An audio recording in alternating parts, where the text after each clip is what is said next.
Wait, no, hold on. Let me know. All right, and three, two, one, go.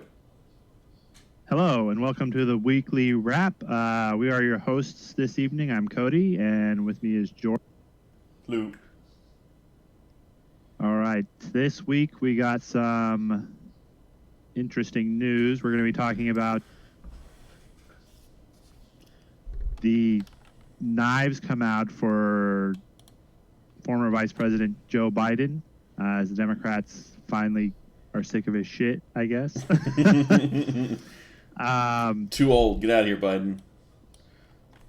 He's too moderate, I guess.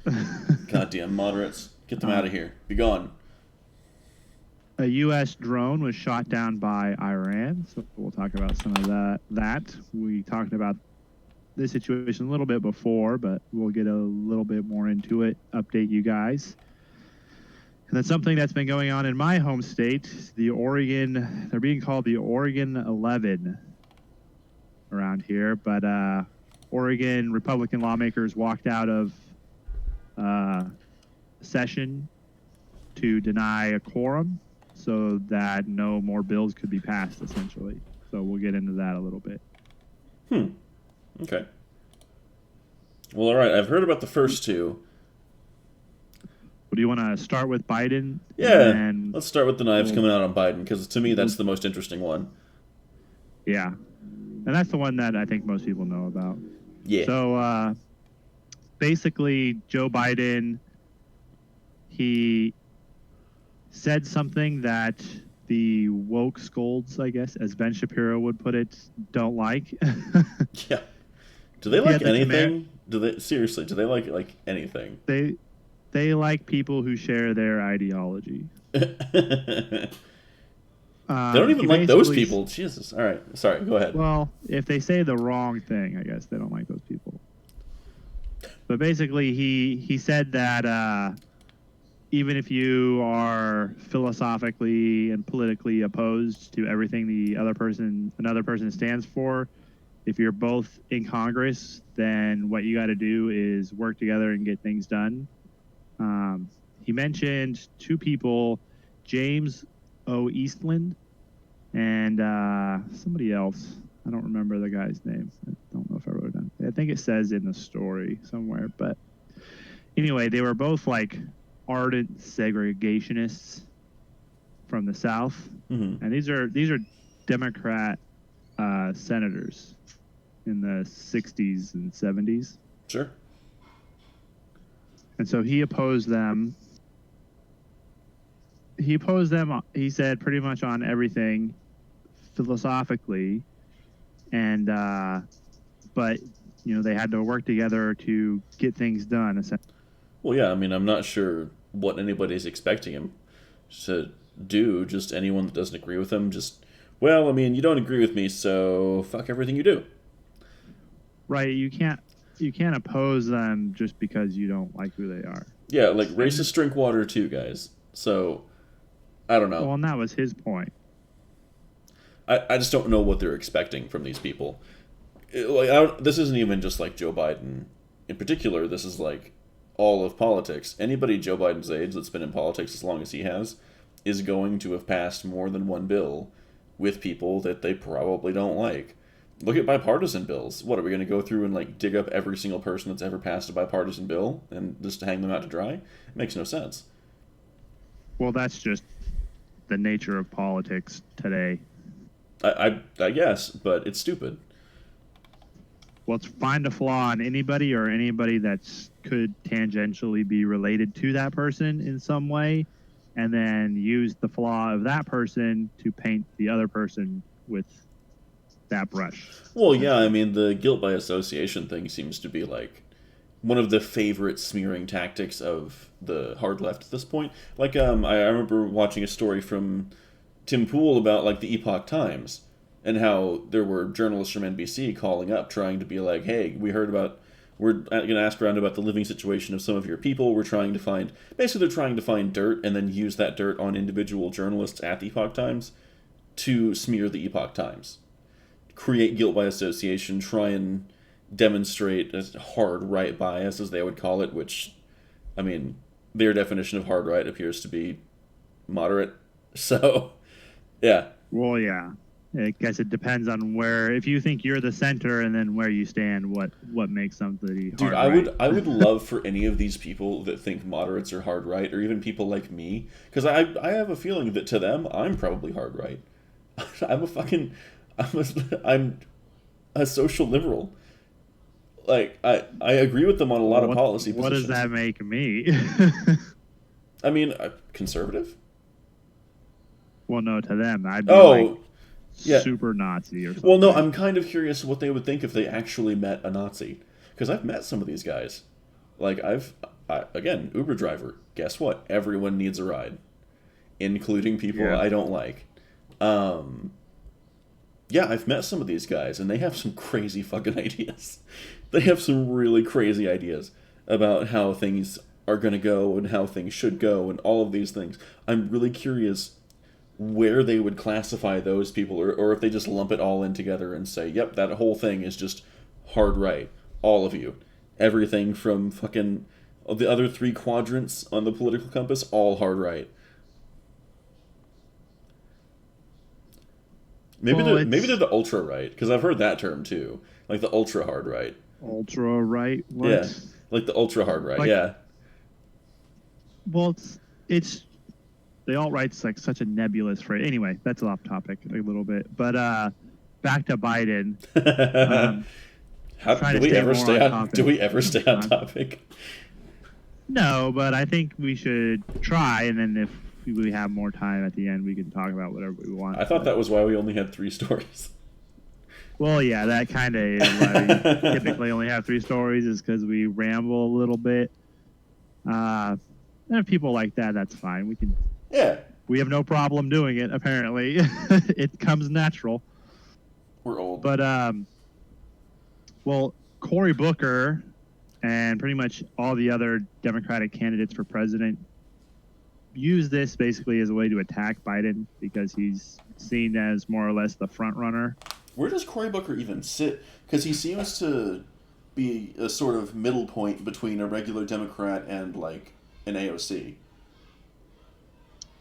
I don't know where he is politically speaking, but popularity-wise, he's like down there, man. He's way down there. Well, I mean, yeah, obviously, anyone that fucking agrees with AOC is probably pretty unpopular, but I mean, just realistically speaking, her own district hates her, so what do you want?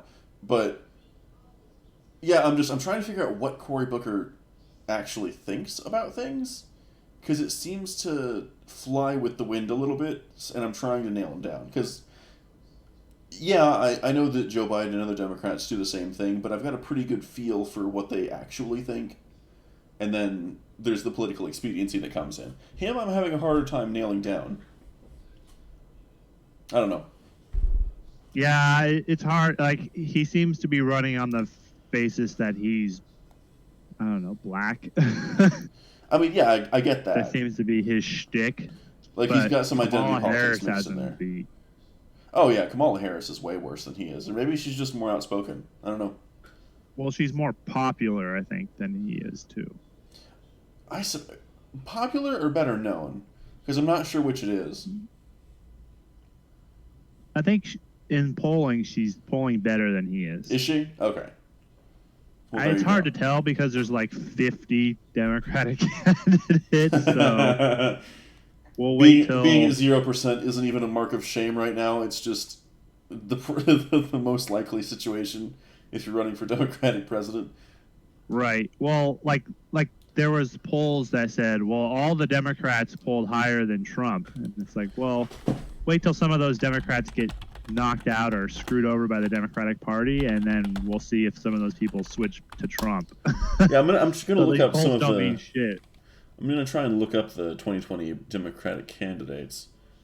Yep, 2020. Your computer will crash because there's so many. Let's see it. All right. Yep, it's from CNN Politics. Okay, it looks like in order we got Joe Biden, Elizabeth Warren. Elizabeth Warren's up a little bit. Bernie Sanders down a little bit. We got Kamala Harris, Pete Buttigieg. Who the fuck has actually heard of Pete Buttigieg that isn't sitting inside the politics stew? Mayor Pete. I suppose. Beto O'Rourke, who has zero policy positions, so we might as well not even count him. Cory Booker, who sort of has a similar problem to Pete Buttigieg, but not quite as bad. Amy Klobuchar, the giant question mark of who the fuck is that for most Americans. Andrew Yang is coming up a little bit, and Julian Castro, who I've never actually looked into before, so that's interesting. Well, all right. Oh, Jesus. Yang is consistently getting at least 1% in national polling. Oh, he even hit 2%. Fuck's sake, Yang's gonna lose. Whoa. Yang is so gonna lose. Oh, God. That makes me Yeah. sad. That makes me sad. Amy Klobuchar has better fucking polling than goddamn Yang. Come on, Yang. You gotta get the word out. Cory Booker. If there's one candidate who might be underrating, it's this guy. Booker consistently sports some of the best favorable ratings in the field. Interesting. For example, his favorable rating to unfavorable was actually better than Warren's. Huh. All right. In a recent Monmouth University poll of likely Democratic Nevada caucus goers, yet despite being well-liked, Booker was the first choice of just 2% of voters.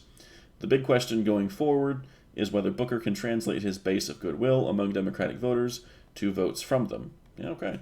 That seems fair. So Yang is rising a little bit. Cory Booker seems to be sitting where he has always sat. And that seems to be the case, because I'm looking through this, because they have, like, comparison ratings. It looks like Kamala Harris fell a position. So did Bernie. Elizabeth Warren actually rised quite a bit. And Biden is still top of the heap, but I honestly think Biden would stand zero chance in a general election. So, yeah. Yeah, like Biden's ahead right now, but I think he might be falling behind. Like, I have a feeling Biden would suffer very much from the Clinton effect that Hillary has, where the longer he sits in the spotlight, the less popular he gets. So, well, he's yeah. not really a great campaigner. Like, he's campaigned for president. This will be his third time. Yeah. And one time he had to drop out due to, what was it, plagiarism? Dude, who even knows? The thing is, like, Trump, when it comes to, like, Trump just doesn't play Biden's game. He just goes around entirely. Biden's trying to maintain this air of, I don't know, not superiority necessarily, but, like, polite society. And Trump doesn't give a shit, and neither does his base. And frankly, neither do Biden's base. So, yeah, I have a feeling when it came down to it, he would get fucking thrashed.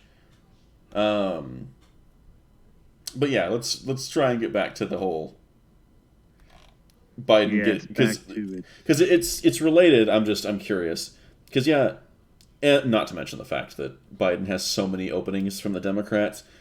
I have a feeling that by the time it gets to the final polling, he's going to be so fucking torn up that it would just be easy pickings for Trump to come in and, with all of the same attacks that the Democrats just made and say them just again. Well, the problem, yes, like you had mentioned on previous shows about the incumbent advantage, and that's part of the incumbent advantage is he typically doesn't have to run in a primary. Yep. And so he just gets to take pot shots from the sidelines. Well, yeah, the primary opponents dig up dirt on him and then spread it around, and they're basically doing the opponent after the primaries research for him, you know? Yeah. And so he can just take, like, everything that the Democrats are saying about each other and then just run that and then some. Well, yeah, because he can take all of these accusations of racism against Biden, throw it up in the primary, and when someone digs up something on Trump, he's like, moving on. Just says something else crazy that gets everyone else's attention, because this is what Trump always does. It's like when it comes to media manipulation, he's a fucking master at it. They throw something at him, it doesn't stick because he just says something else crazy, and then you forgot about what they were just saying, and so do they. But the thing he says against the other guy does stick, because the other guy sits there and fumbles with it and is like, I'm not racist. How dare you call me racist? And it sits for like 2 weeks of his name being associated with I'm a racist. So yeah. Well, the problem they have here is that he said that he talked about these segregation, and he said like he worked with them to get things done, and they got things done, and that's what being in politics is about. And I honestly think this message would play really well with a lot of Democrats in the middle, but unfortunately, the media and their far left allies kind of control the narrative right now. And so he's just getting kind of lumped in. He's having the same problem Trump has, is that he doesn't play the far left game, and so it's kind of funny because the more I'm looking at Biden's positions and the things he used to be about and all these things, it's like, dude, Biden would actually do better as a Republican. Probably. Like, I'm just listening to some of these things and like listening to the two different bases where the Democrats are like, oh my god, he worked with segregationists, whereas the Republicans would hear his explanation and be like, oh, okay, that makes sense. You know, yeah, that's not great, but it's not the end of the world either. With Democrats, though. That's what would really come up in the primaries. Be like, you've been working with the fucking Democrats this whole time, you monster. Like, I can understand you, like, putting aside differences. Like, racist, okay. Like, Klan members, stuff like that. Whatever. Democrats, ugh.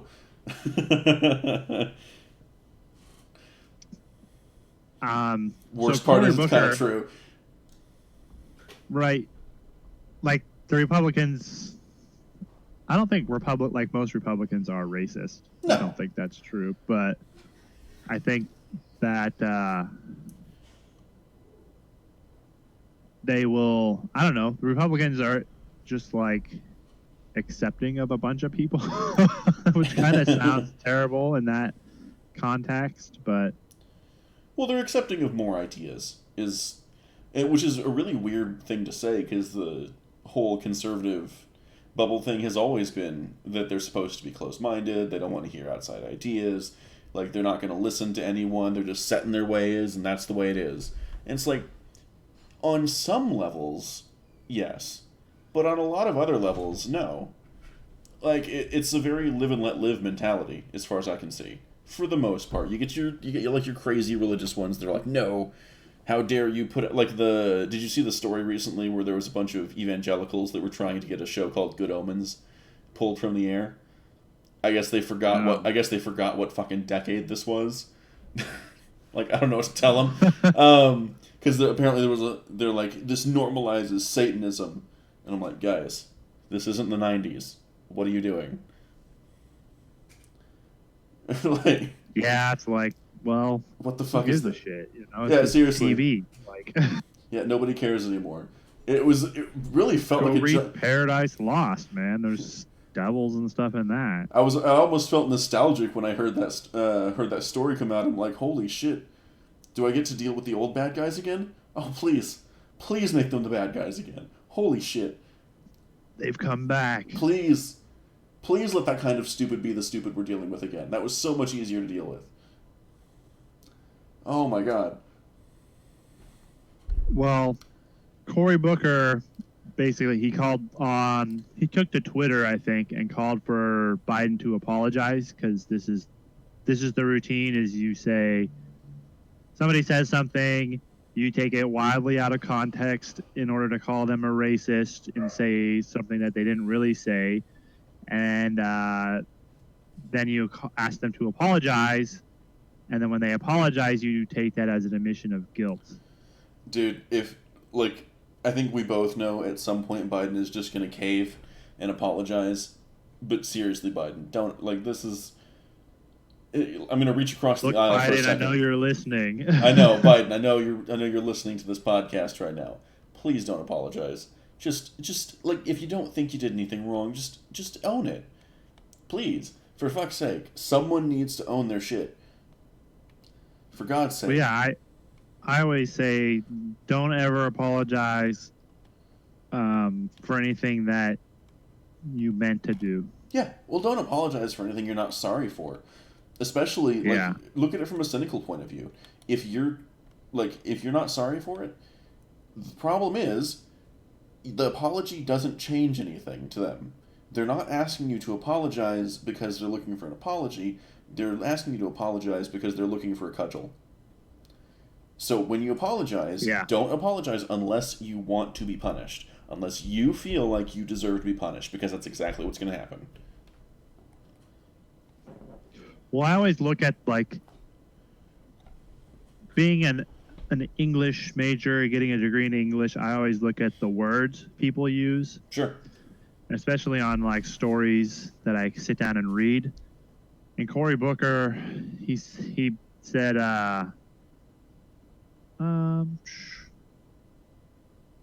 so he was attacked for, he said, quote, celebrating working with segregationists. And I don't think that's not what Biden was saying. He wasn't celebrating working with segregationists. He was celebrating working with people who he fundamentally disagreed with on a very basic level on a lot of things. Yeah. It could, like, segregationists just happened to be the people that he had to work with. Man, for some, Like, it could have been, I don't know, polygamists or something. I don't know. Oh, this is interesting. At the very end, in an interview Wednesday night on CNN, Booker, who is African American, yeah, we know, fucking CNN, said he was surprised that Biden didn't apologize. Why does it even matter that he's African? Jesus. All right, for someone to show the lack of understanding or sensitivity to even know when they've made a mistake and to fall into that kind of defensive posture, that I should apologize to him is really problematic. Oh my god, shut the fuck up. Okay. I was raised to speak truth to power. No, you were raised to speak stupid. And I will never apologize for doing that, and Vice President shouldn't need Vice President Biden, he's not Vice President Biden anymore, guys, shouldn't need this lesson. Ugh. Biden, please don't apologize. Just don't. Please don't. I don't know. I don't really, I don't know. Maybe it's just me. Maybe it's because I'm conservative or Republican or whatever, but I hate that phrase, like, I speak truth to power. It just seems like it's a nothing phrase. It literally they're doesn't not mean actually anything. doing that. And so maybe that's why it bugs me, because it feels like a lie. They're not speaking truth to power. They're just using that as an excuse to Talk shit. Say whatever they say. Yeah, like, have you ever seen the movie Ricky Bobby or No. Talladega Nights? That's it. No. Oh, well, there's a scene in there. It's with Will Ferrell. Okay. And there's a scene in there. He says, with all due respect, and then he says something like, you shouldn't really say to somebody. Oh, God, no. That reminds he me uses, of a Dilbert cartoon. Yeah, he uses that phrase in order to just say whatever he wants, and he thinks that it's okay, that excuses it when he says, with all due respect.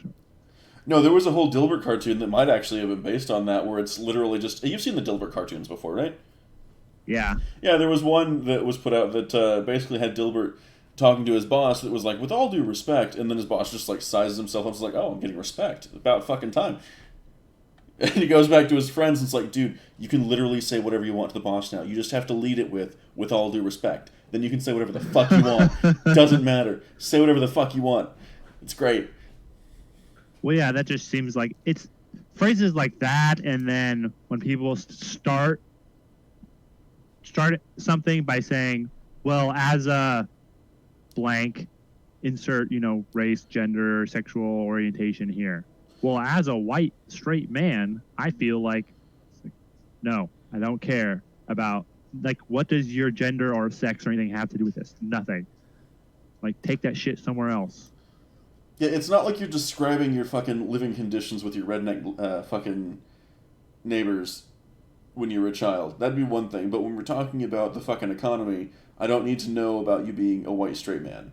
But I have a feeling that we should probably move on from this story, because I think there was a much shorter story than I expected it to be. Wasn't a whole lot of meat on it. Cory Booker's an idiot. Joe Biden, please don't apologize. And yeah. Well, I got some quotes from other Democratic Oh, do you? candidates, too. Oh, that's fun. Okay. Yeah, I pulled up a bunch of different articles. And Sweet. looked at some stuff. So, Bill de Blasio, Okay. everyone's favorite mayor, he said on Twitter, "It's 2019. It's current year." Hashtag current year, Biden. Right. And Joe Biden is longing for the good old days of, quote, civility, unquote, typified by James Eastland. Eastland thought, Please tell me de Blasio did like the triple snap with the sassy head. Oh, maybe. I didn't copy in the emojis, so he could have. Eastland thought my multiracial family should be illegal and that whites were entitled to, quote, the pursuit of dead, and he put the N-word there. But he put a star where the I should be. Why does anybody even bother? We know exactly what you're trying to say. I swear to God, I hate euphemisms. Well, it's like, stop using your family as a virtue signal. Like, if my wife was like, used me as some sort of virtue signaling thing or something, I think I'd be kind of offended. But that's just me. Yeah, I'd be a little annoyed. Like, just because you're married to a white guy doesn't mean you get all these cool points. Yeah. Not that my wife is white too, but anyway.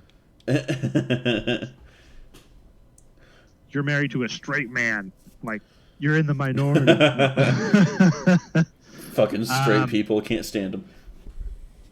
So Pocahontas, Elizabeth Warren, she said, quote, "I'm not here to criticize other Democrats." She wasn't to criticize. Yeah, I was about to say, this is sounding a whole lot like I was raised to speak truth to power, and with all due respect. Yeah, she says, but it's never okay to celebrate segregationists. Never. Who did that? Well, thank God Elizabeth Warren told us, because I was going to this segregationist celebration. Yeah, I was on my way to a weekend, KKK rally this weekend, but gonna get some glad barbecue. Elizabeth Warren could set us straight. We were gonna eat some. We were gonna eat some chicken, only the white meat. Granted. Well, the funny thing is, like, with the whole segregationist thing too, is that there's college campuses in the United States who are promoting like separate dorms for different races, separate graduations for different races as like this progressively great thing. And so these are the progressive sort of democratic people.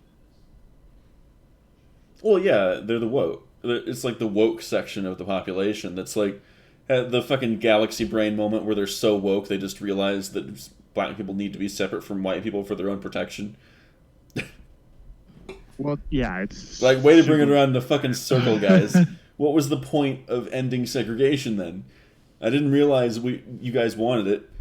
Like, holy shit. I shouldn't even say that. That's not fair. It's not. Black people in general don't want fucking segregation, but right. I think it's ironically it's something so stupid only an intellectual could dream it up. Yeah, seriously. And honestly, it's mostly white people with these opinions. It's really weird where they're so woke that they think that the black people need to be totally separated. It's like, yeah, it's real convenient that you seem to have the exact same position as the KKK on black people. Well, that and there's some college level, college educated black people who believe this too. So sure. I mean, just go and watch the Evergreen stuff. And there definitely is. No, there definitely is. Like, I think, what's her name? Akila, obviously, is one of these people. Oh, I shouldn't say that because I don't remember exactly what I remember her say, but someone like her, like the college-educated black person that thinks that they... Her type of person. Yeah, that thinks they know everything, that's super woke, that hates white people, has absolutely no empathy for anyone that isn't black. It's really weird.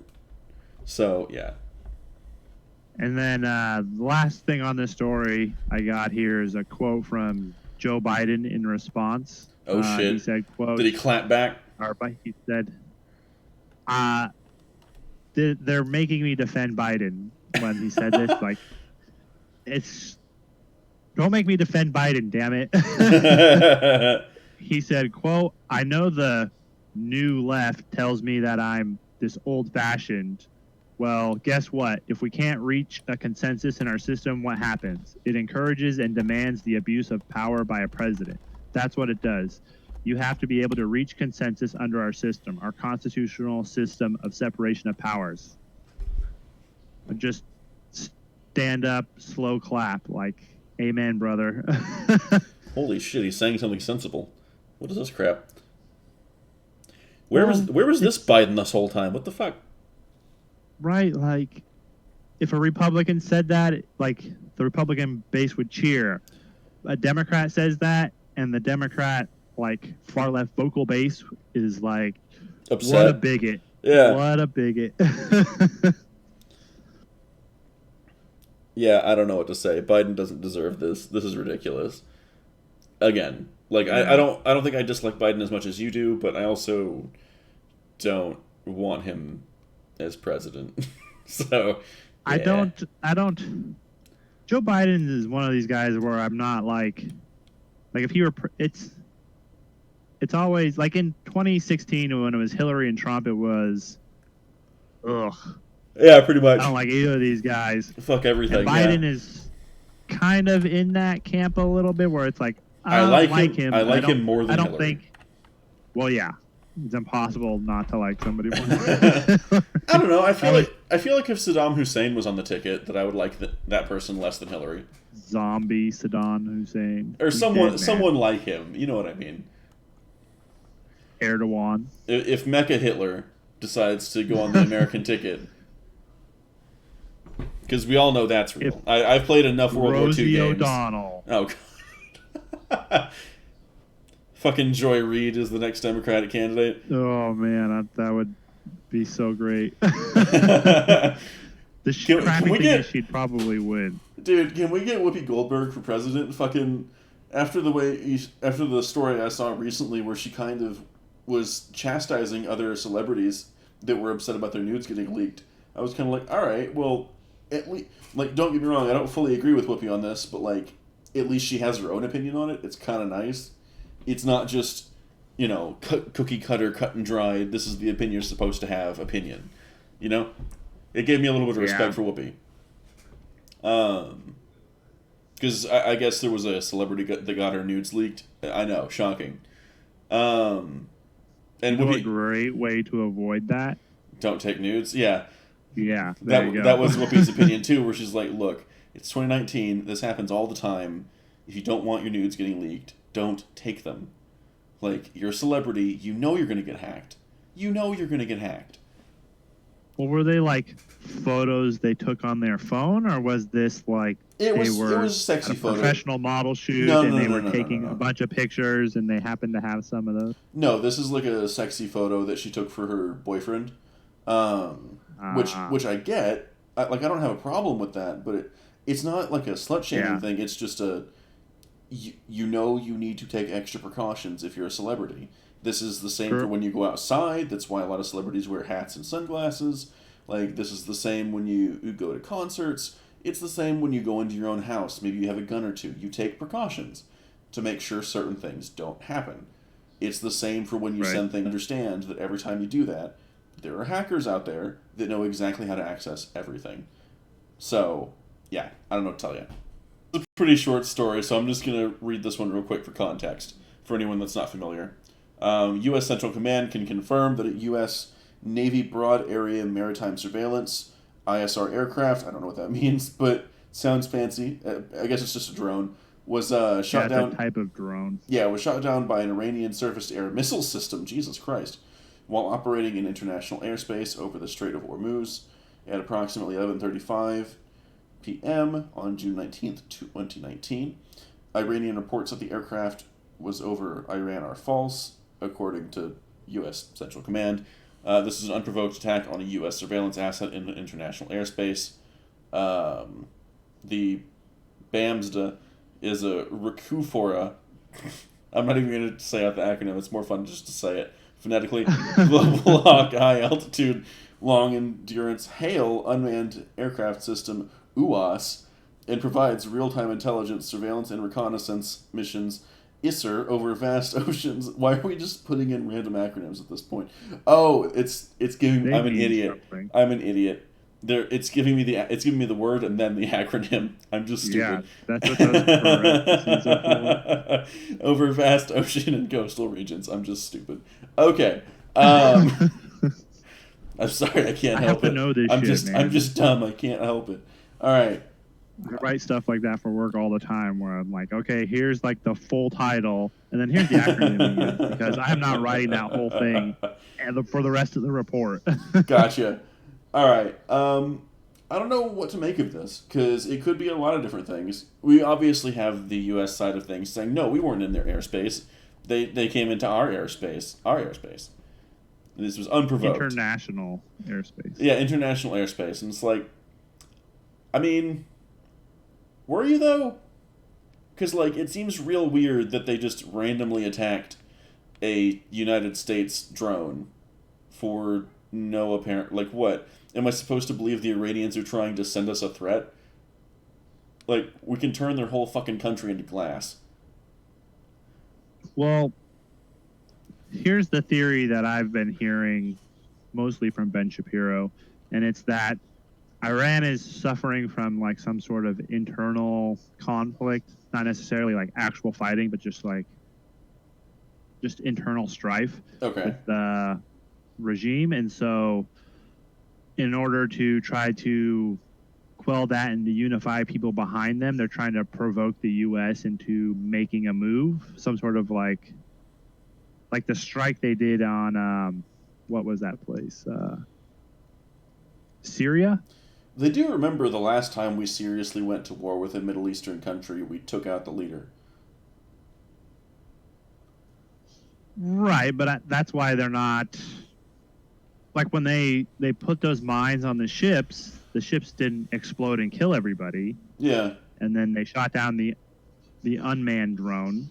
So I think they're just trying to provoke a response in order to stop people from fighting each other. Give them a common enemy that isn't the state. Right. Like, don't focus on everything that's bad that's going on here. Like, here's a bad guy to direct your anger towards. They're the one causing all your problems. Go get them. Yeah. Sounds like our best response in that case might just be to leave them alone. Well, yeah, I mean, I don't know how true that is because I'm not up to date on Iranian political happenings. Sure. But I also heard like an update to this story where President Trump stopped a response that they had actually sent troops or sent people in to respond to do a strike against them, but he stopped it 10 minutes before it happened because he said that in an interview that he stopped it because when he asked how many casualties that there could be, they said around 150, and he said no, that wasn't worth it, which good on Trump. Dude, I've actually seen some articles that are like lambasting Trump for this. Like I'm not sure what they want from him because it's like they're like, yeah, it's a good thing, but Trump did it, so we're gonna figure out how to make this a bad thing. It's I can understand. I can understand the argument that they're making is that by not responding, it kind of makes us appear weak. No, that's not the argument. That's not the argument. Get away with this. That's not the argument at all. Well, that would be the argument I would make if I were them. No, I'm talking about the left. I'm talking about the left, and where they're coming from. It is basically he ordered the strike. They're saying he ordered the strike in the first place, so that he's just stopping what he would have done. That basically they're trying to give him zero credit by saying this isn't something we should be celebrating. This should be the baseline, which I kind of get, but it doesn't sound like Trump necessarily directly ordered it. It was more just a general policy thing, and then when he saw what was going on, he was like, "No, hold on, wait, no, stop, no more civilian casualties, please." Yeah, even if he did order it and then he's changed his mind, like if you want somebody to continue to do something you like, the best way to get them to do that is to praise them for doing that thing. Yeah, give them a little credit. It's positive reinforcement.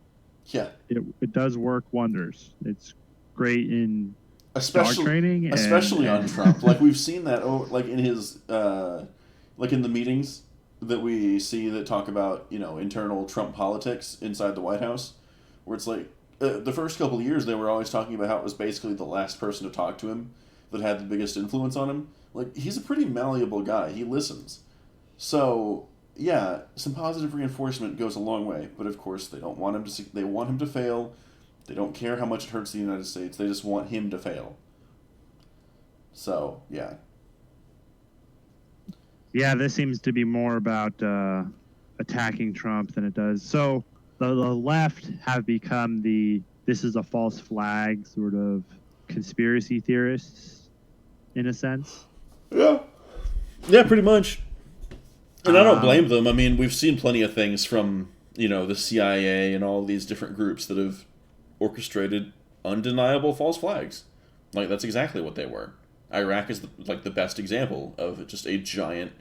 Everyone knew this was bullshit, except for everyone that wasn't involved, aka the public. Wait. Yeah, and I think also politically, getting into a war right now could possibly lose Trump the election. Or win it. I mean, it depends. It really depends on how it goes. Because wartime presidents do tend to do better because everybody's like, well, he's already been handling it and he knows what's going on. Just let him keep going. Seems to be a general sentiment that goes with it. Because that's also another thing they were saying is that he's just using this as a way to win 2020, to start a war so that everybody says we need a strong president. Well, I think we always need a strong president. Well, yes. Who cares if we're at war? Yes, but especially during wartime.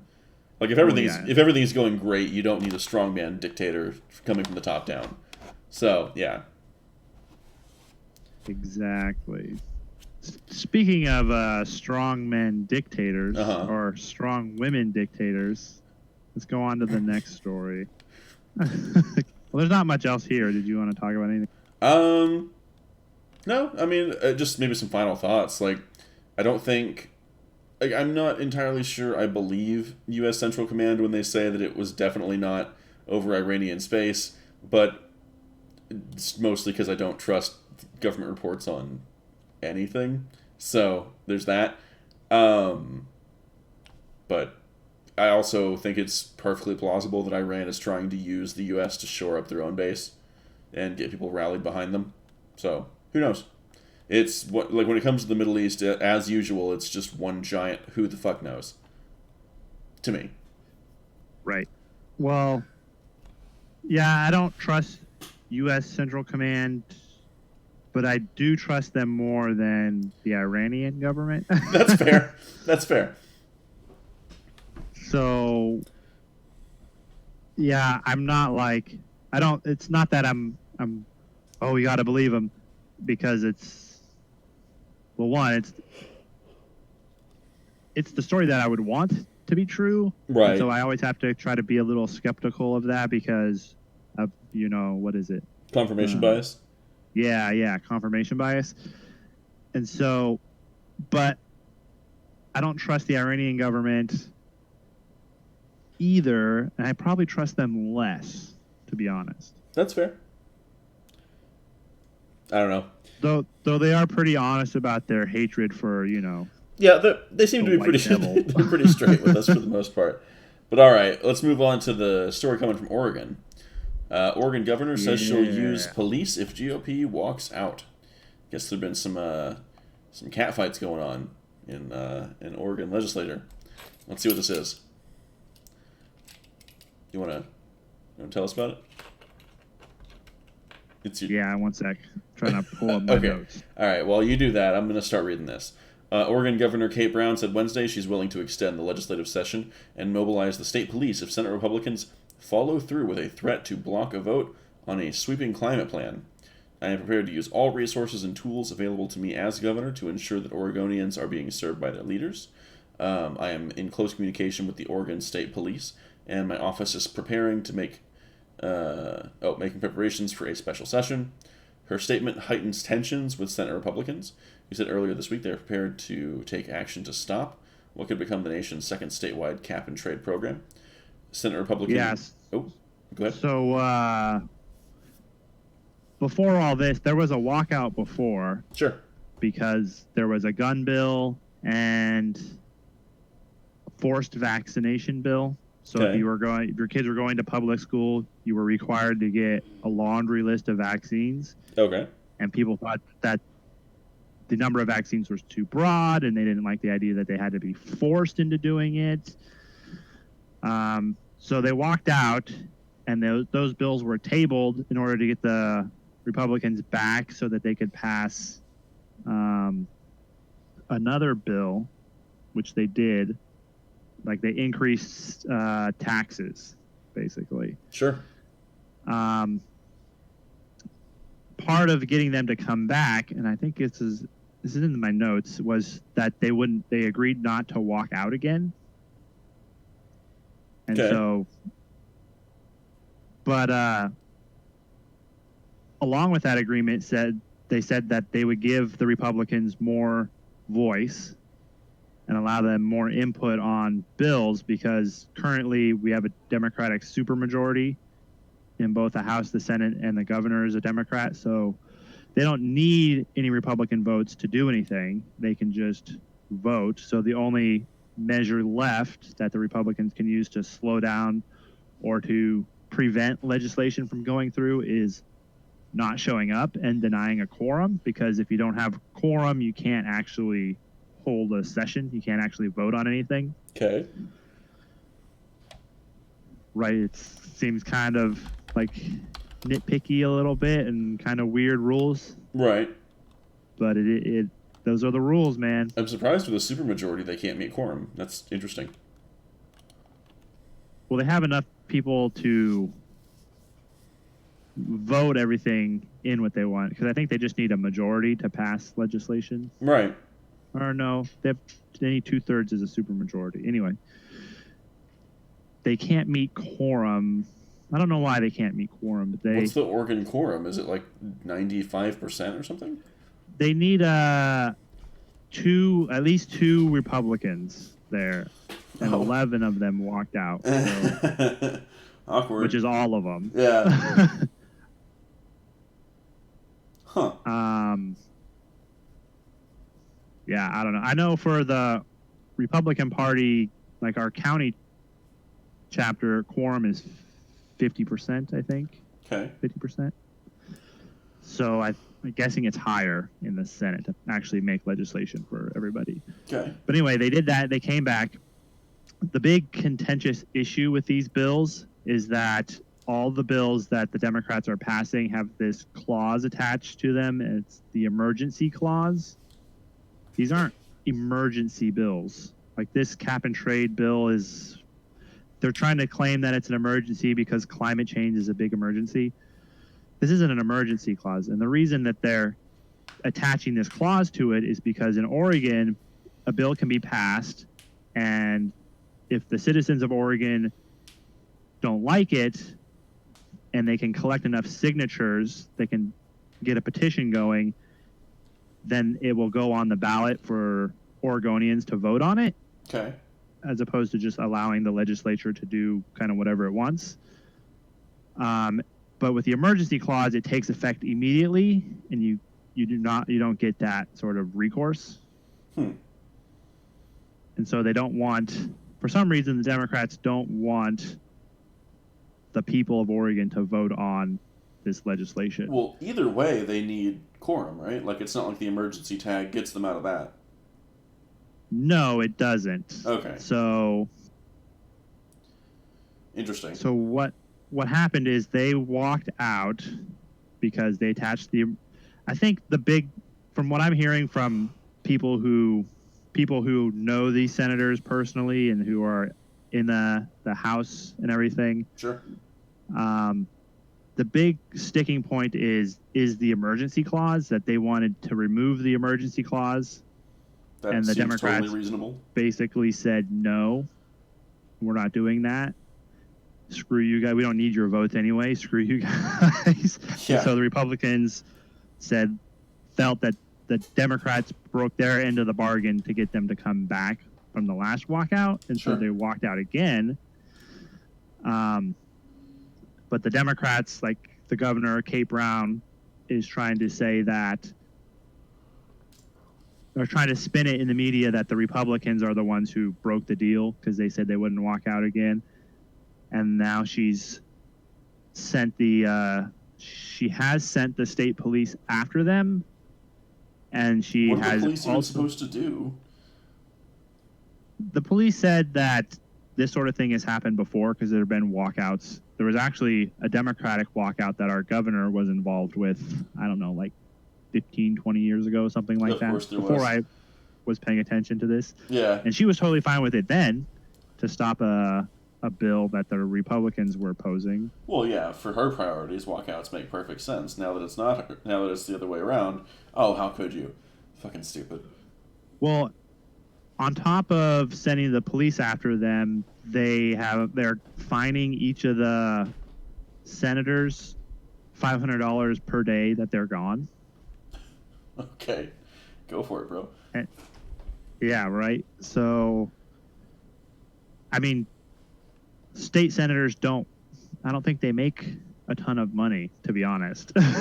Just don't pay it. Most of them have job. Well, yeah. It's like, well, what are you going to do? Arrest us? Yeah. Clearly, yes, they are.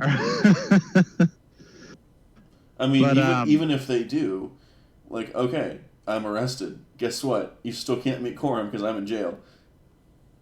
Well, they'll just bring them to they just need to be physically there. But that's not really a good photo op, I don't think. Yeah, bring the fucking Bringing senators people in in chains. Yeah, not the best. I was gonna say something. There was another thing. Oh, so If that's the some PR of the the governor other wants, antics, go for it. Yeah. some of the there was another bill. This is the kind of stuff that I think kind of led up to this whole thing, is that there was a bill that was in committee, and the committee chairperson didn't want it to move out of committee, but the Senate president did, and they were both Democrats, so she wasn't comfortable with it yet, but he wanted it out of committee so that they could vote on it. And so instead of just trying to get her to do it, what he did is he has the power to remove her from the position.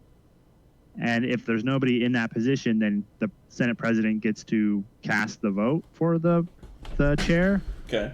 And so he just cast the vote in the affirmative, and it passed and it went out. And then he put her back in place after it had all been said and done.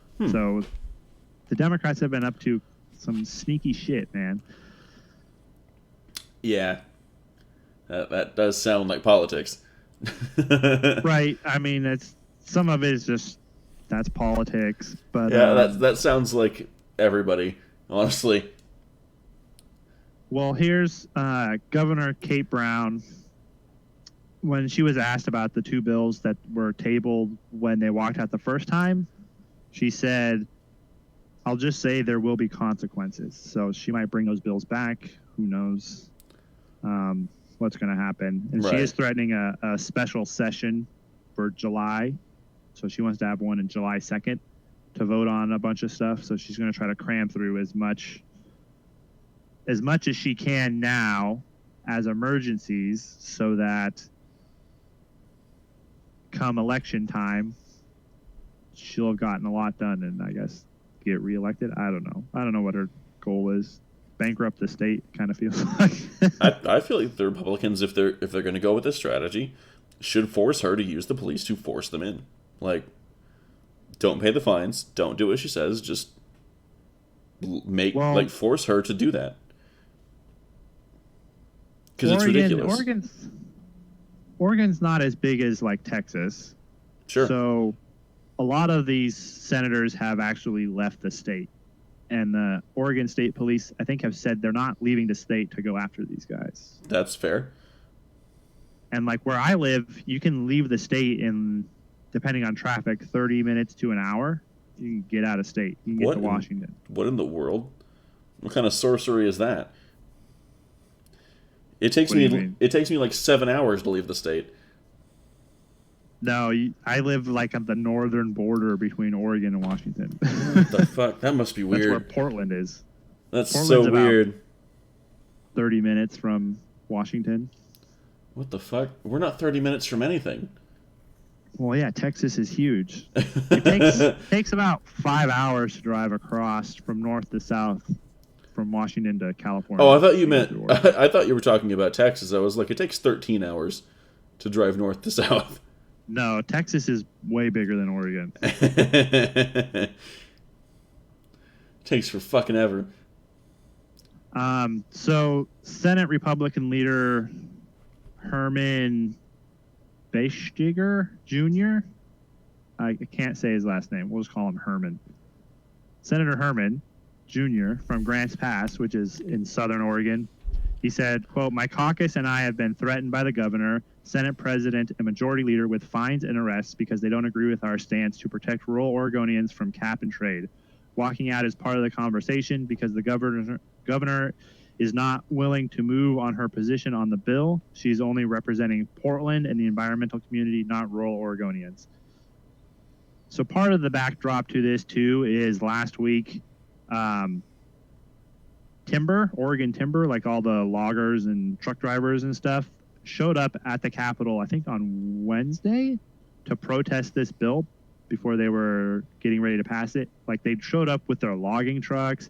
There were hundreds of people there. They essentially surrounded the Capitol building with their trucks and held like a rally on the steps to protest the bill.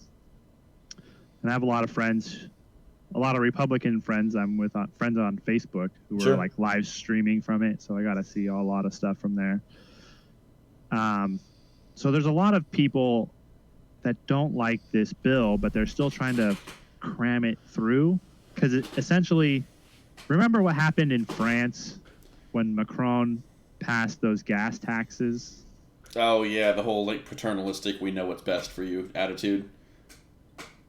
Yeah, it kind of feels like that because gas prices are going to increase. They've increased, I think, taxes on gas because what cap and trade is, I don't know if you know the term cap I'm not and trade, familiar with but cap and trade.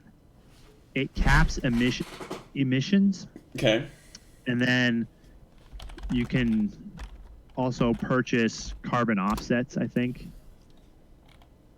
And so they want to invest in green energy, is what they're calling trade. Oh, so And it's literally the Macron situation.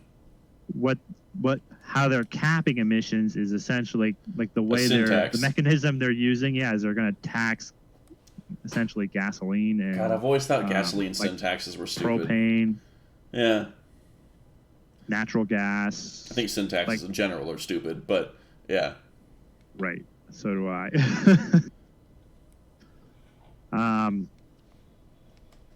So Kate Brown tried to spin this, saying that the walkout's a slap in the and that conservatives have turned their back on respectful dialogue just because they don't agree with others in the conversation. And they're trying to frame it as the Republicans are stifling democracy and they're violating their oaths of office to speak for their constituents by walking out. Mm-hmm. But in my opinion, and from what I can tell from the people who actually live in these constituent districts, they're so proud of these guys. Like, this is what they wanted them to do. Like, if you ask me, like, this is the best way they can represent these people is by walking out right now. Well, I mean, yeah, that's obvious. Like, I don't think any people in these Republican districts are looking at this and going, that's terrible. So, yeah. Right. These more rural districts are like, yeah, stop this bill because in the more rural areas, you have to drive further. You have to drive. Yeah. It's not an option. There's not a bus. You're not going to get on the train to go up a mountain to a logging camp and log for 8 hours and then get on a train. There's no train that goes up that mountain. Well, I mean, this is the same thing sin taxes always do. It works exactly the same way. It hurts the poor people that can't afford to leave wherever it is to go get the better prices. It disincentivizes people. The people that can afford to do it leave, so all that the bulk business goes out of the state coffers, and it just in the people that are in the middle, like the contractors that need the work, but they live in Oregon. They generally aren't going to drive to go get 10 cans of gas, so they're just going to pay the tax. So it ends up hurting poor people and contractors in this particular case, and no one else. No one else. Drivers. Yeah. Or not even necessarily drivers, because if I was in a state like Oregon where I had the ability to, I would just go across state lines. Get a couple, like in my particular case, I'd go get a couple of gas cans. Because I know I'm going to use them. Go get a couple of gas cans, fill up my tank, come back. Because I'm not paying, like, how much is the tax we're talking about? Do you know? No, I don't know off the top of my head, because I tried to read through the bill because I wanted to be prepared, but it's like long. There's a lot of stuff in there.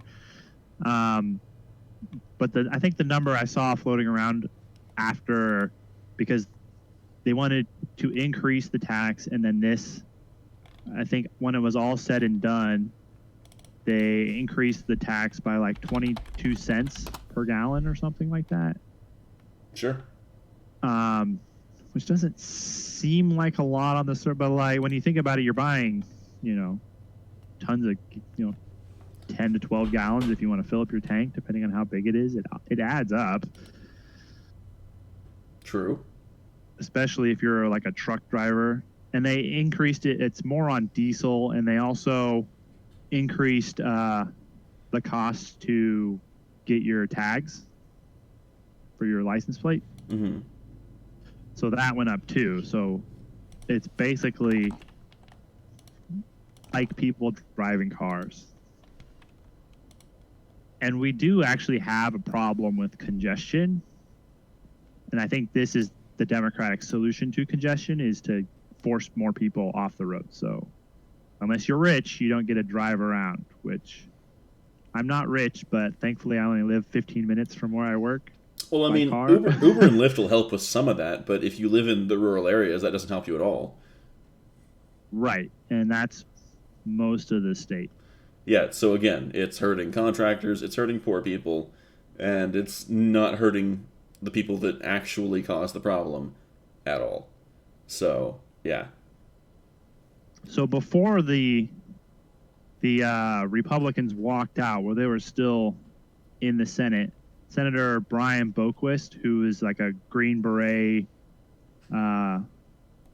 military, like retired military, has a business where he like trains military people and stuff. Sure. When Peter Courtney, who's the Senate president, threatened to get the police, he said,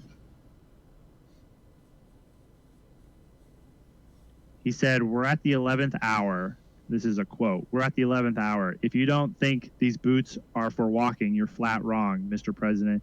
And if you send the state police after me, hell's coming to visit you personally." So he's not taking any of this shit. Oh, shit. Sounds like no land for old men. No country for old men style shit. Right? Like, this guy is, I don't know, he seems badass to me. He sounds slightly crazy.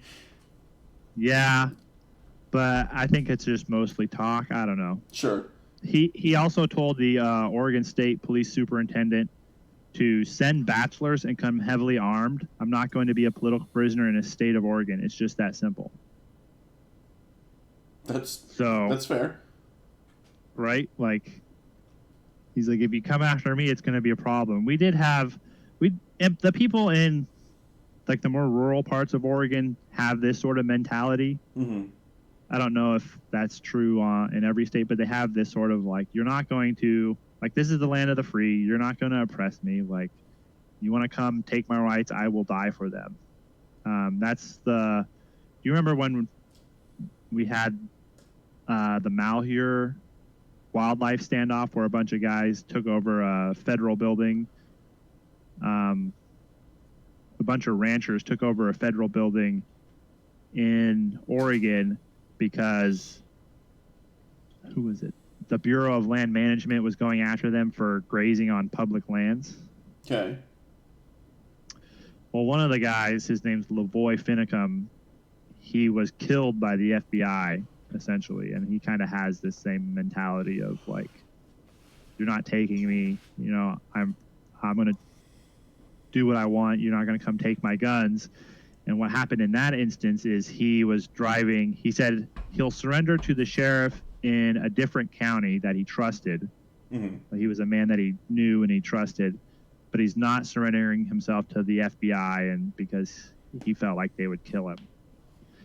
Well, it turns out he was right, because they set up a roadblocks, and so he ran off the road, and then there's actually, I don't know if the video is still online somewhere, but there is video of this.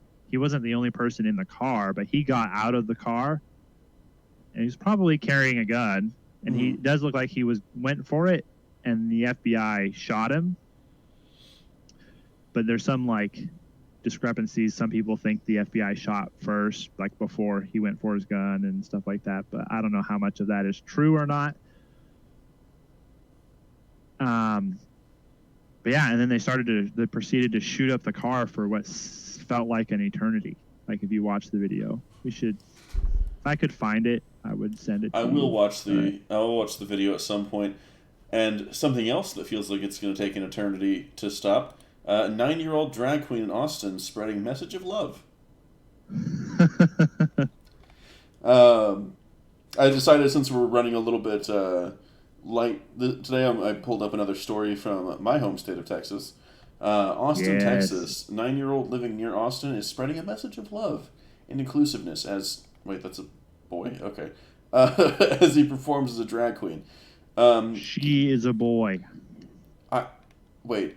Okay, we don't actually know what her pronouns are. His pronouns. Yeah, okay, its pronouns. Well, aren't drag queens typically boys who dress up like girls? I mean, yes, but that doesn't necessarily mean they're dress trans. Up like women, rather. Yeah, it doesn't necessarily mean they're trans. Like, there is a transvestite community that's not... Their pronouns don't necessarily change. It's complicated. Well, yeah, like the transvestites believe that they were born in the wrong body, and so they always dress that way. No, or they just... you're thinking of a transsexual. Oh, well, a transgender. Transvestite is a cross-dresser. Well, and then, okay, so transvestites believe they're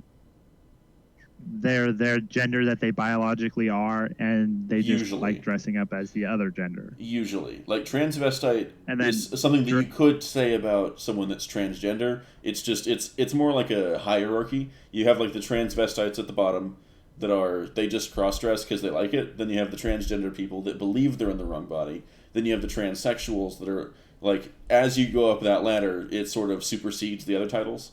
So if you're transsexual, you're probably also transgender and probably also a transvestite, but you're called a transsexual because that's the person that's like actually either gotten hormones or the surgery, or like they've actually executed on their feelings of transgenderism. So and then drag queens are transvestites. They have like a usually. performance element to it typically, right? They are entertainers, yes. But it's typically also pretty sexual, which is why I have weird feelings about like a 9-year-old drag queen. It's one thing to be like a 9-year-old transvestite. It's another thing to be an entertainer. You know, I don't know. He can be himself when he's wearing a dress. You know, as opposed to any other time, because your clothes define you, according to his parents. Apparently, he has a message for anyone who might struggle with their identity. Like, not you. Okay. I want the world to know that you can be special, you can be who you want to be, you can be a vegetarian, you can even be a veterinarian. Wow. No, don't be one of those, apparently. I love our veterinarian. I wasn't aware people who were veterinarianist. You can be LGBTQ, you can be a drag queen, drag king. Good job, kid. He goes by the pronouns he, him, and his. Okay, so he is still a boy. Well, I have a question, though. Can you be straight and male? I don't know. Is that okay? I think he's 9, so kind of who cares what he thinks? No offense to Right. Keegan, but No, I fully mean all the offense. Fuck what this kid has to say. He's 9. But it's just, I find it really weird that we're seriously talking about the opinion of a 9-year-old, B, and we're not talking about fucking his parents that let him go to clubs and perform on stage. That feels really strange to me. I know that we're talking about, is this the Austin or is this a Houston article? Because it's from Austin, but I can't remember where this news site is based. I think it's a Houston site. Because if it's from Austin, I get it, because they're a fucking bunch of loon bags over there, but still. Well, how do you think this sort of thing compares to beauty pageant, like kid beauty pageants? Oh, I hate those. Those are fucking terrible. I don't like them either. Like I really think if there's an argument for any, like whenever it comes to rights and protecting people, normally I'm not for paternalistic laws, but once you start affecting kids, like, you're seriously fucking those kids up. I don't think I've ever heard of any of these pageant queens or pageant kings or whatever that grew up to be well-adjusted adults. It's bad parents that are trying to live through their kids because they're too fucking old to live out their own dreams. And it's pathetic, and it harms the kids. So, kinda, fuck you. I don't care anymore. Yeah, I don't tell you. I really don't like pageants. I don't like any of them. I don't like the drag queen king thing when it's coming from kids. I don't like pageants. I don't like any of it. Yeah, I'm not a fan of them either. But I don't know. They feel, to me, beauty pageants kind of feel, I don't know, a little more normal. I don't know if that's just because they've been around longer than, say, like drag shows or something. They're more normal, but I consider both of them child abuse. Yeah, I would never, if I had children, I would not allow them to do this. Like, maybe there's something I haven't seen. Maybe I'm wrong, but it feels very, very manipulative. Yeah, it's just, there's just something odd about adults judging children based on their appearance. I don't know.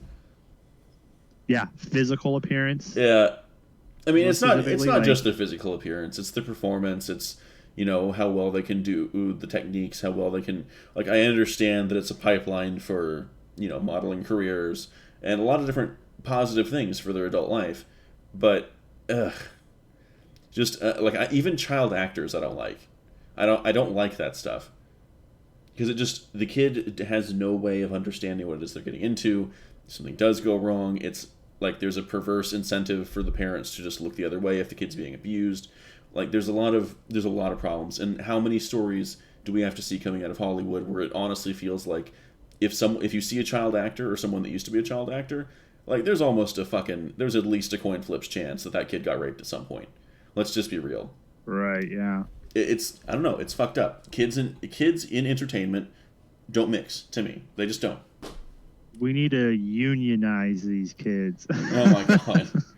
I mean, in this particular case, maybe. Yeah, maybe. I don't know. This is one case where I'm thinking, like, okay, actually, maybe. This is one area where I think it's not unfair. Have you heard of the drag kid Desmond? Desmond is amazing, I think. Yes, of course I have. Stage name. Yeah. I feel so sorry for that kid. It's the same thing. Like, I think he was the one who was up on a stage at like a gay club. Yep. And then people were throwing money at him and stuff. And there was another instance. I don't think it was Desmond is Amazing. There was another drag kid that was hanging out at Pride and like twerking for the crowd. And I'm like, oh my god, make it stop. Jesus Christ. Well, yeah, like, I understand. Let's not reignite the whole Pride versus straight pride debate. No, it's not even that. Like, I'm not castigating Pride. I'm upset with the parents for putting their child in that position. For allowing like, sort of thing. Like, I have no issue with Pride. I have no issue with Pride or the parades or any of that. Yes, they're over-sexualized, but everyone knows that. Like, if you bring your kid to Pride, you know that they're probably going to see some wang flying around, okay? It's just the way it is. Yeah, I don't know what to tell you. but that's where the parents are supposed to come in and be like, maybe this isn't appropriate. Maybe my 11-year-old is too young for this. I don't know. Yeah, it's I don't know. It just seems like you said, I get it, and I really don't care. Like if people want to have a gay pride parade or Dude, have a parade. Have a parade for whatever the fuck you parade, want. whatever. Have a pride for whatever. But yeah, whatever you want. But yeah, I just don't go. yeah, same here. Like it's not that I even wouldn't go. It's more like it doesn't appeal to me. Like it's really not for like I mean it's not even supposed to. It's not for me. It's gay pride. It's for the LGBTQ community of which I'm not a part. So, yeah, it makes sense that it's not really for me, so it wouldn't appeal to me. But yeah, I don't want to go to these things. So, and then again, I don't ever really go to parades in general, except for like the yearly parade that we have in San Antonio, and that's mostly because I'm working, because lots of rides. You guys happen. have a 4th of July parade? I believe so. But actually, San Antonio has a lot of parades throughout the year, incidentally. But yeah, I believe we do. Cool. Well, I might be in our 4th of July parade this year. Oh, nice. Yeah, the Washington County Republicans they have a float in the parade, so That's cool. I might go. I haven't made up my mind if I'm going to go yet or not, but Yeah, I donated candy, so I really need to go talk to my local like GOP representatives and see if I can do some volunteering. Because I think I've sort of come down on the position that I'd rather be a progressive Republican than be associated with the insanity of the Democrats. Like, even though I might agree with them more on some policies, and not even all policies, because I'm a pretty mixed bag, as I think you've noticed. Yeah. But, yeah, it just feels like, at least with the Republicans, I can actually talk to them, and it not just eventually boil down to, shut up, white man. So, yeah. Well, yeah, they won't tell you to shut up based on your skin color or gender or anything like that, but they might tell me to shut up on the progressive tax. Yeah, they might. And that's fine. Like that's perfectly reasonable for someone to disagree with my ideas. But once you start getting into like my race, I just like, why am I here? They may call you a socialist. They might. That's fine. It's not the worst thing you could be called, I guess. I mean, to me, it's sort of at this point, it's sort of like water off the back. Just because, like, yeah, okay, I'm gonna get called an alt-right cuck by the actual socialists. I'm probably gonna be called a socialist by the what's it called, by the Republicans, because unfortunately, it seems like a lot of Republicans don't really understand like they understand the end effect, but they don't really understand what a socialist is, or what they represent, or who they are, where they come from, why they want what they want, any of that. Which makes sense because like they've never hung out in those circles, so it does make sense. But like, yeah, I've just sort of accepted that whatever faction I go to, if I don't agree with them totally, they're gonna be like, you think you're like one of those guys. So yeah. The term is rhino. You're a rhino. You're a Republican in name only. Ah. I can be a rhino. Yeah, there's actually a bunch of that term is like the slur the Republicans throw at each other. So you're a rhino, so you're not a real Republican, which I hate because I can't ever get the same answer from two different people on what exactly a Republican is. Exactly. Like if anyone that wants to call me a rhino, whatever. Right, it means something different to everybody. I side with Republicans in Oregon because we're in the minority, and I agree with them on more issues than the Democrats. Dude, if I was in a race and someone was calling me a rhino, I would go back and get one of the fucking I would go back to the Ratchet and Clank games, find a picture of the original rhino. It's like this ultimate weapon that just nukes everything. And just like have a picture of me holding that in like some stupid fucking JoJo pose. Be like, super rhino. Just that's the whole poster. Nothing else. Lean into it, man. Literally the cringiest shit you've ever seen, but anyone that gets the reference is going to be like, woohoo, yeah. You'll win the gamer vote. I will definitely win the Ratchet and Clank fan base vote. They're going to be super into it. which I don't know how much of Texas that is, but I mean, it's a big state. Fuck it. Right.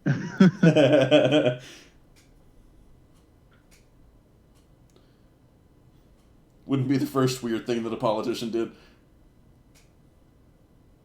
Nah, that's okay. I don't mind being called names by these people, like, especially from the Republicans, because I understand why they don't get it.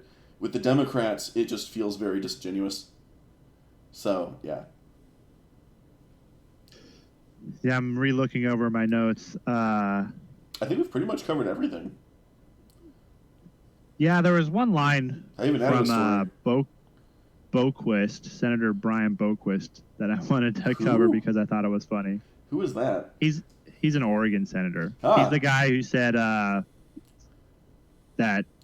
if you're going to send the police, send bachelors and come heavily armed. He's that guy. Okay. When the local paper, the Oregonian, like, emailed him and they wrote an article, and the reporter characterized his threat as a thinly veiled threat, and he wrote back. He said, "Nothing thinly veiled." Jesus Christ! He's like, "No, I'm just saying it straight straight no, up." He's just straight up. He's like, "No, that wasn't a thinly veiled. No, that was a threat. No, there was no veil. Thinly veiled about it. Yeah, thin or otherwise. Wrong. You're wrong there."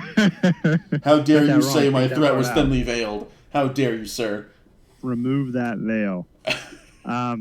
He said he's been in political coup attempts. He's been held hostage overseas, and he's been jailed politically overseas. He's not going to be arrested as a political prisoner in Oregon, period. So I just thought that was as crazy as the dude sounds. Like, I suppose that's fair enough. That's when, you know, the picture of him goes black and white, and the sunglasses come on him, and it says "Thug Life." You know, fucking has Snoop Dogg playing in the background. Yeah, exactly. Maybe a doobie just photoshopped into his mouth. That was hilarious. That's funny. I'm not a fan of him, like, threatening other people, because I kind of get it, but, like, not the best look. But regardless, I mean, I don't think he was actually going to go hunt her down. So, yeah. Well, no, he never said that he was going to go hunt anybody down, but he said if somebody comes for him, then he's right. going to defend himself. It's defensive, which is more acceptable, even though I still don't like threats. But yeah, I'm not a fan of the idea of one of our senators getting into a gunfight with the police. Like, that seems like Civil War shit, you know? And as cool as Rambo is, it's not supposed to be real life. Right. So, yeah. As much fun as it sounds to have a Civil War, it's probably not going to be as great as we all think. Wow, Civil War doesn't sound like an awesome idea? Shit. Well, you know, like, have you ever been in a fight or anything, like a situation where there's about to be a fight, or somebody did something to somebody that you love and you got really pissed off? Yeah. You get that, like, exciting rush of adrenaline where you're like, hell yeah, like, I'm totally in for this. We're gonna go down. We're gonna throw down. Like, you get that sort of feeling. Sure. Oh, you think that's where he was?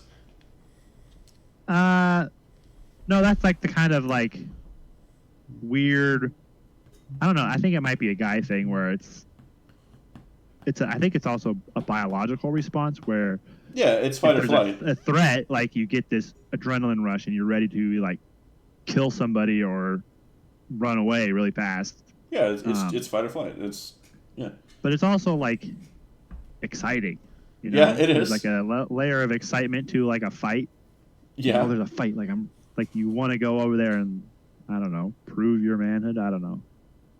Something like that. There's that level of excitement, but I think a rational person, somebody who's possessed of reason, can recognize that a bit, like that feeling in them, and then think forward, you know, more than the immediate, and not do it. Dude, I'm usually the guy in the back that fucking is just looking at the fight going, goddamn bunch of stupid monkeys.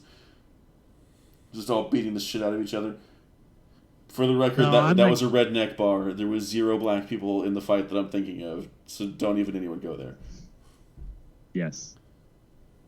It says right in the description, we are anti-Hitler.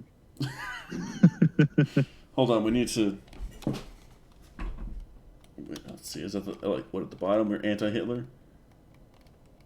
Yes, as for the record, we Oh, are yes. anti-Hitler. And anti-racist. So we had to put that in there. In case that needs said. There we go. There, now it's staying in forever.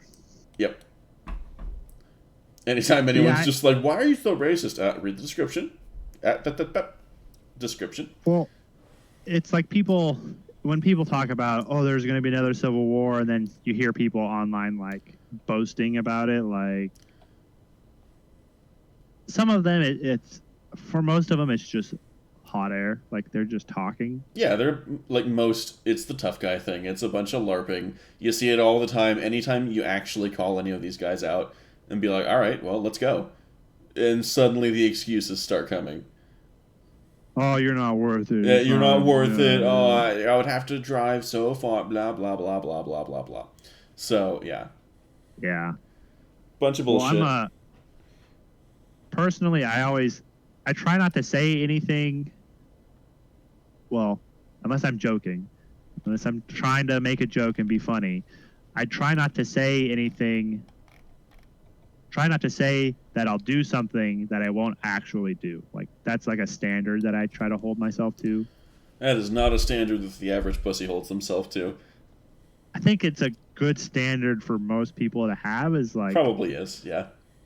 For me, it was I knew a lot of people who are flaky. I know a ton of people, and so it was always, oh, we're going out tonight, or oh, I'm having a party, or we're doing X, Y, or Z, and they're like, oh yeah, I'll totally be there, or we're totally coming, and like 5 minutes before, they're like, oh no, I can't make it, or oh, I'm doing something else. Like they just totally bailed, made different plans. Yeah. Like, so I hated that. Like that's my personal biggest pet peeve in the world is when people bail. Gotcha. Because it's happened to me a lot. I don't know. I just pick those kind of people, I guess. Yeah, it's annoying. So I sometimes do it, but I usually have a reason. So yeah. Well, if somebody has a legitimate reason and it only happens like rarely or occasionally, fine. But if it's like twice in a row, or if happens like frequently, three times in, I don't know, like a month or two, I'm probably not going to hang out with you anymore. True. To be honest. Well, I feel like we should, if we're at the point where we're talking about how we feel about flakes, it's probably time for us to go ahead and wrap it up. So speaking of flakes, Pillsbury is talking. No, I don't have any more stories. That is it. I can look up Pillsbury stories.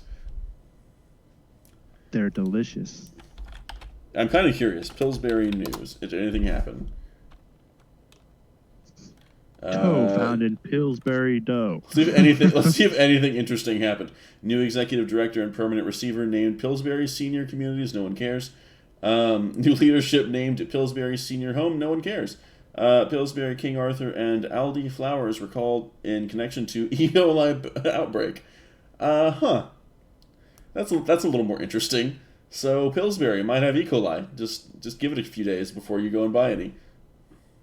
No, not my Pillsbury. Not my Pillsbury. Yeah, no, this is like this was a story 5 days ago on CNN. Pillsbury flour recalled due to E. coli fear. Oh shit. All right, no, well, we all learned something. Pillsbury's flour is full of E. coli. Don't eat it. Well, I have an update on Oregon story. Is that already? Well, yeah, dude, this thing is ongoing. This is all still happening. Oh shit. Did the senator actually send hell to her? Did the devil show up on the governor's doorstep? Not yet. It was going to. Oh, did the devil bail? Did he flake? No, Oregon. The title of the article is "Oregon Senate Session Canceled After Militia Threat." Is what it says. Oh shit!